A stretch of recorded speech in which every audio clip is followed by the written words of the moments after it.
বন্ধুগণ, আল্লাহ নামের ফজিলত লিখে বা বলে শেষ করা কারো পক্ষে সম্ভব নয়।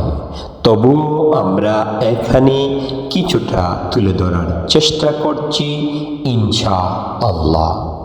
বন্ধুগণ, যেমন আল্লাহ নামের এই কালিমাটি অর্থাৎ ইয়া আল্লাহ, এই কালিমাটি যদি কেউ সকালে অথবা বিকালে রোজ 100 বার তেলাওয়াত বা তসবিহ হিসাবে গ্রহণ করে নিতে পারেন এবং আল্লাহ পাককে একমাত্র রব, ইলাহ, আইনদাতা, বিধানদাতা হিসাবে গ্রহণ করে নিয়ে এই বান্দা তার জীবনের সকল কার্যক্রম সম্পাদনের ক্ষেত্রে গ্রহণ করে নিতে প্রস্তুত হয়, তবে আল্লাহ পাক এই বান্দা বা বান্দির ঈমানকে মজবুত ও শক্তিশালী করে দেন এবং সকল ধরনের ভয়ভীতি দূর করেন।